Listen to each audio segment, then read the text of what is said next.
de química de hoje, a gente vai aprender sobre reconhecimento de funções orgânicas, nomenclatura de hidrocarbonetos e diluição e mistura de soluções com reação. Mas vamos começar pela parte da química orgânica, que é a do reconhecimento das funções e a nomenclatura dos hidrocarbonetos. Bom, como que a gente reconhece funções orgânicas? Funções orgânicas, gente, basicamente vai ter carbono, oxigênio, hidrogênio, são esse tipo de função. E como que a gente reconhece elas? Sempre que eu tenho um carbono saturado, ou seja, só faz ligação simples, ligado a uma hidroxila, a gente chama esse OH de hidroxila, a gente tem um álcool. Agora, se esse carbono já começa a fazer uma dupla, mas ainda está ligado com a hidroxila, já é um enol. Agora, se o meu carbono... Gente, só uma observação. Sempre que tiver esses Rzinhos, é como se eu tivesse uma outra ligação de carbono. Só que a gente não escreve essa outra ligação, a gente meio que simplifica. Então, quando a gente tem um carbono ligado a uma outra ligação de carbono, ó, quando eu tenho um carbono ligado a uma outra função com carbono, mas que está fazendo uma dupla com o oxigênio e uma simples com a hidroxila, a gente tem um ácido carboxílico. Agora, sempre que eu tenho o nosso anel aromático ou anel benzeno ligado a uma hidroxila, a gente tem um fenol. E sempre que eu tenho um oxigênio entre dois carbonos e esse oxigênio está fazendo apenas ligação simples com esses carbonos, a gente tem um éter. Agora, se o meu carbono está fazendo uma dupla com o oxigênio e uma simples com outro oxigênio, a gente tem um éster. Se a gente tem um carbono fazendo uma dupla com uma outra ligação de carbono, mas também está fazendo uma dupla com oxigênio, a gente tem acetona. E se o meu carbono está fazendo uma ligação dupla com oxigênio e uma simples com hidrogênio, a gente tem o aldeído. Sempre que a gente tem um carbono fazendo uma ligação dupla com oxigênio e uma simples com outro oxigênio, mas também está ligado a uma outra ligação de carbono, como a gente pode ver nesse Rzinho, a gente tem um anidrido. Agora a gente vai falar dos aletos. Aletos sempre vai falar sobre ligações que estejam ligadas ao flúor, cloro, iodo e bromo. No caso do aleto de alquila, eu tenho uma ligação de carbono ligada ou ao flúor, ou ao cloro, ou ao iodo e ao bromo. Agora, no aleto de acila, o que muda é que vai começar a ter oxigênio. Então, além da gente ter só a ligação de carbono ligada ao flúor, cloro, iodo ou bromo, a gente tem esse carbono fazendo uma dupla com oxigênio. A mesma coisa para a amina e para a amida. Essas aminas e amidas vão ser com a presença de nitrogênio. Só que na amina, a gente não tem oxigênio. Na amida, tem. Para vocês decorarem, vamos pensar que a asmina não tem bola. Então, a amina não vai ter oxigênio. E a amida, sim. Agora, vamos para a parte mais chatinha, que é a nomenclatura de hidrocarbonetos. Mas, Marina, o que são hidrocarbonetos? São compostos que possuem apenas carbono e hidrogênio em suas composições. Vamos começar nomeando os hidrocarbonetos de cadeia normal e aberta. O que é cadeia normal? São uma cadeia de carbono que só tem carbonos primários e secundários. E ela é aberta porque ela é aberta, ela não forma forma geométrica. Como que a gente nomeia? Primeiro a gente vai ver a quantidade de carbonos. Se a quantidade de carbono, se eu tiver só um carbono na cadeia, é met. Se tiver 2 é et. Se tiver 3 é prop. Se tiver 4 é but. Aí depois segue o normal. Pente, ex, ept, oct, none, dec. Só muda mesmo met, et, prop e but. Mas tá, vamos pegar esse exemplo aqui que eu coloquei. Vamos contar quantos carbonos que eu tenho na minha cadeia principal. 1, 2, 3. Então, vai começar com prop, porque 3 é prop. Agora, eu vou olhar qual o tipo de situação que o tipo de ligação que esses carbonos estão fazendo. Aqui eu não tenho uma ligação dupla, então depois do prop eu vou pôr em. Se só tivesse ligação simples, eu ia pôr an. E se tivesse uma ligação tripla, eu ia colocar in. Mas aqui, como eu tenho uma dupla, eu vou pôr em. E sempre vai terminar com O justamente por ser um hidrocarboneto. Então, eu só finalizei colocando o O bonitinho.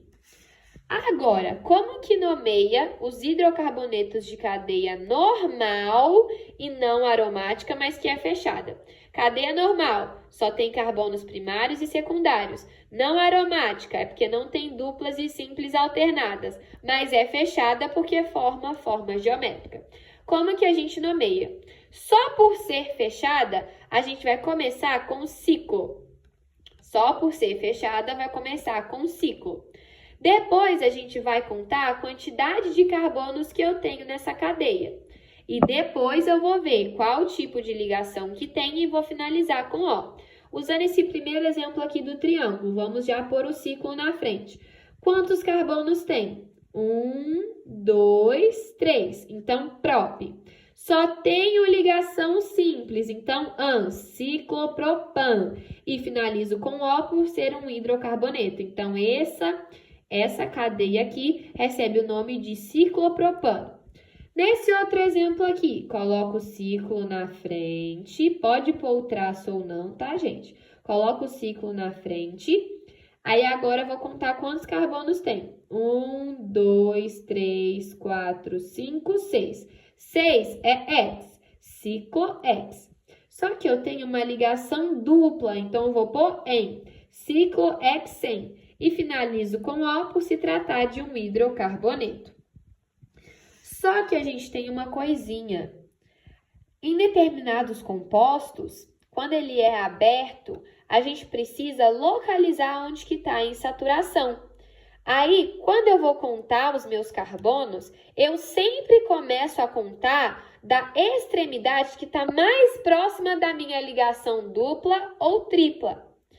E quando o composto é fechado, que só tem uma insaturação, a gente não precisa numerar. Porque, por exemplo, aqui no ciclohexeno, aqui que está a minha insaturação, aqui que está a minha ligação dupla. Eu sempre começo contando dela, então não preciso colocar ciclo-X1-eno, porque sempre começa no carbono 1 e eu só tenho uma insaturação. Se eu tivesse outra, por exemplo, aqui, aí eu teria que colocar ciclo-X1 e 4, por exemplo, eno. Porque eu tenho que falar que no carbono 1 e no carbono 4 eu estou tendo uma ligação dupla. Mas aqui, como eu só tenho no carbono 1, eu não preciso numerar. Eu não preciso colocar o númerozinho 1. Igual o exemplo aqui que eu dei para vocês. Quantos carbonos que a gente tem? 1, 2, 3, 4. Então, vai ser but. Só que aqui, como é uma ligação aberta, que não forma forma geométrica, está simplesmente em linha reta, eu vou ter que enumerar. Então, no carbono 1, eu tenho uma ligação dupla, em, e finalizo com O por se tratar de um hidrocarboneto. Lembra que se for fechado, eu só enumero se tiver mais de uma ligação dupla ou tripla. Agora, vamos para os de cadeia mista. Igual o exemplo que eu coloquei aqui, ó. No carbono 1 e no carbono 3, a gente tem uma ligação dupla. Só que a gente só não coloca em. Não são duas ligações duplas, então a gente coloca de em, ou seja, duas duplas. Porque é igual, ó, coloca o ciclo porque é fechado. Quantos carbonos? 1, 2, 3, 4, 5, 6. Hexa. Aqui a gente pode colocar X ou pode colocar o A no final para fazer sentido. Hexa. Só que aí, ó, no carbono 1, 2, 3. A gente sempre vai começar contando assim, no sentido que tá as ligações. Eu não poderia contar, por exemplo, como 1, 2, 3 e 4. Eu sempre contar como 1, 2 e 3. Porque sempre tem que estar o mais perto possível. Então, no carbono 1, ó, 1, 2 e 3. E no carbono 3, eu tenho uma ligação dupla. Só que não são duas ligações duplas. Então, eu coloco a quantidade na frente. De em, e finalizo com O por se tratar de hidrocarbonetos. Agora, e quando for uma cadeia aberta, mas que é ramificada, ou seja, tem carbonos terciários e quaternários? Primeiro, eu vou identificar a minha cadeia principal. Geralmente, a cadeia principal é a que fica no meio, Então, minha cadeia principal seria isso aqui, excluindo esse tracinho para baixo. Seria só esse aqui. Então, sempre pega pelo que está no meio. Como que eu vou começar? Eu vou identificar em qual carbono que eu tenho o meu radical. Radical é esses pauzinhos que fica para fora. Porque né, essa é a minha cadeia principal, então é esses palitinhos que fica para fora. Aí, vamos lá. Eu sempre tenho que começar a numerar da extremidade que está mais próxima desse radical. Então, vou começar numerando de cá, porque vai ficar 1, 2, 3, 4, 5, 6. Eu vou começar falando em qual carbono que eu tenho o meu radical. Nesse caso, é no carbono 3. Então, 3. Esse meu radical, como é só um tracinho, por ele só ter um tracinho, significa que tem um carbono aqui na pontinha. E quando é um carbono, é met. Só que por se tratar de um radical, a gente fala metil. Então, usando esse exemplo aqui, ó, no carbono 3, eu tenho um radical metil. Depois, eu vou ir para a cadeia principal. Quantos carbonos que eu tenho na minha cadeia principal? 1, 2, 3, 4, 5, 6. E quando é 6, é X. Só tenho ligação simples na minha cadeia principal, então é AN. E finalizo com O por se tratar de um hidrocarboneto. Mas vai ter casos, pessoal, que a gente não tem só um radical. A gente pode ter um aqui, um aqui, um aqui, um aqui. Pode ter um que é assim e assim, ele quebra como se fosse 2 palitinhos. Tem vários jeitos, mas vamos começar do basiquinho. A gente vai ver quando tem mais de um radical. E quando a minha cadeia é mista? Ou seja, ela tem uma parte fechada e uma parte aberta, que seriam esses palitinhos. Primeiro, eu vou identificar a minha cadeia principal. Nesse caso, a minha cadeia principal vai ser justamente a forma geométrica, né? E quantos radicais que a gente tem? A gente tem esse radical, tem esse radical e tem esse radical, que é tudo uma coisa só. A gente começa a numerar do radical que tem mais carbonos, ou seja, os que têm mais palitinhos. Então, por exemplo, aqui a gente tem um carbono, porque é só um palitinho. Aqui a gente tem esse palitinho mais esse outro, então eu já tenho 2 palitinhos. Então, vou começar do que tem mais palitinhos. E como aqui eu tenho 2 carbonos, vai ser o quê? Et, só que coloca il no final, então etil. Começa numerando D. Vou começar um daqui, né, que é onde está meu radical, e vou indo perto. Então, fica 1, 2, 3. Então, no carbono 3, eu tenho um etil. Depois, eu vou para os outros que têm menos carbonos, que seria esses 2. Como que eu vou numerar? No carbono 1 e no carbono 1, eu tenho um metil, certo? Ó, 1 e 1. Porque só no carbono 1 eu tenho 2, só que é só um palitinho para cada lado. Então, é um metil para cada lado. Então, tá, já descobri até aqui. Só que como eu tenho 2 metis, eu vou colocar dimetil. Então, tá, analisamos os radicais até agora. Então, ficou 3 etil, 1,1 dimetil. Como eu tenho uma parte fechada, eu tenho que colocar o ciclo na frente, lembra? Depois, eu vou contar a quantidade de carbonos da cadeia principal. Aqui tem 1, 2, 3, 4, 5, 6. Então, X. Só tenho ligação simples na cadeia principal, então é AN. E finalizo com O por se tratar de um hidrocarboneto. E quando eu tenho um composto aromático ramificado? Esse é o último exemplo que a gente vai ver. A aromática é que tem o anel benzeno, ou seja, tem duplas e simples alternadas. Ramificados porque tem carbonos terciários ou quaternários. Como que a gente começa? Nesse caso, a gente pode começar numerando, ó. Aqui no carbono 1 e 2, eu tenho um metil. Só que vai ser 1 e 2, 1,2 dimetil.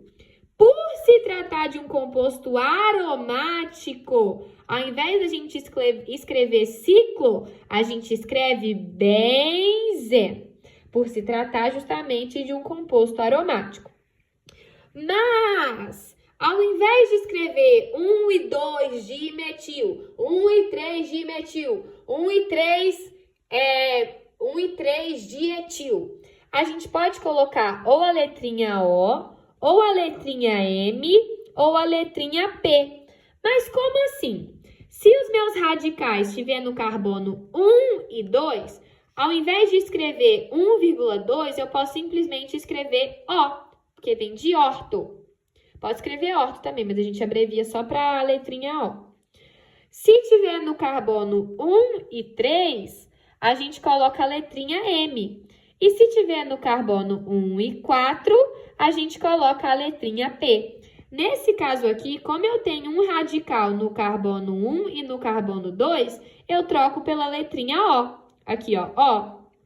Só que eu não tenho dois metis, porque eu só tenho um pauzinho para cima, então é metil. Só que eu tenho 1, 2. Então, O, dimetil. E por se tratar de um composto aromático, a gente é obrigado a escrever benzeno. Então, esse composto aqui, por exemplo, a nomenclatura dele é O-dimetilbenzeno.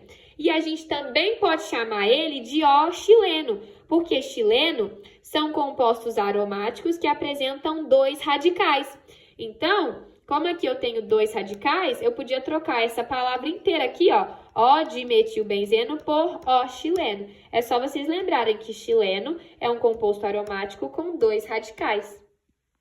Agora vamos para outra parte de química, que é diluição e mistura de soluções com reação. Aí, quando tem reação, a gente chama de titulação. A gente tem três titulações: titulação ácido-base, titulação redox e titulação por precipitação. Vamos começar com a titulação ácido-base. Ou seja, na titulação ácido-base, eu misturo um ácido com uma base que forma sal e água. Aí a gente tem o titulante, que é a solução de concentração conhecida, e a gente tem o titulado ou analito, que é solução de concentração desconhecida. E a titulação serve justamente para descobrir essa concentração que a gente não conhece. Na titulação, a gente usa uma bureta e um recipiente que chama Erlenmeyer. E como que a gente descobre titulação? A gente vai usar essa formulazinha aqui, ó. CA vezes VA é igual a CB vezes VB. O que seria isso? A concentração do ácido vezes o volume do ácido é igual à concentração da base vezes o volume da base. Um exemplo. Certa titulação indicou que são necessários 60 ml de H2SO4, 0,1 m, esse m é porque é mol por litro, para neutralizar 50 ml de NaOH. Qual a concentração de NaOH? Vou usar a formulazinha, mas todavia, entretanto, vocês viram que aqui eu multipliquei por 2? Na parte do ácido. Por que eu multipliquei por 2? Eu tenho quantos hidrogênios aqui? 2. E eu tenho quantas hidroxilas? Só uma. Por eu ter mais hidrogênio do que hidroxila, quando essas quantidades forem diferentes, eu tenho que colocar o número da diferença na frente. Então, como, por exemplo, aqui o 2 está no hidrogênio, eu tenho que multiplicar tudo do ácido por 2. Se o 2 estivesse na hidroxila e aqui eu só tivesse 1, eu ia multiplicar o 2 na parte da base. Então, vamos lá, ó, 2, que é o obrigatório, porque tem 2 hidrogênios e só uma hidroxila, vezes 60, que é o volume do ácido, vezes 0,1, que é a concentração do ácido. Isso vai ser igual à concentração da base, que é o que eu quero descobrir, vezes o volume da base, que é 50 ml. E fazendo essa conta, eu vou descobrir que a concentração da base é 0,4 mol por litro. E qual que é a titulação redox? É quando varia o NOx na reação. Só que sempre na titulação, tanto redox quanto precipitação, quanto ácido-base, a gente vai usar essa fórmula. Só que na do ácido-base é a concentração do ácido, volume do ácido, concentração da base vezes volume da base. Nas outras vai ser de outros compostos, mas é sempre CV, CV. Só que CV de um composto, CV de outro. E na titulação redox é oxirredução. Variou o NOx na reação. E titulação por precipitação é quando a gente forma precipitado.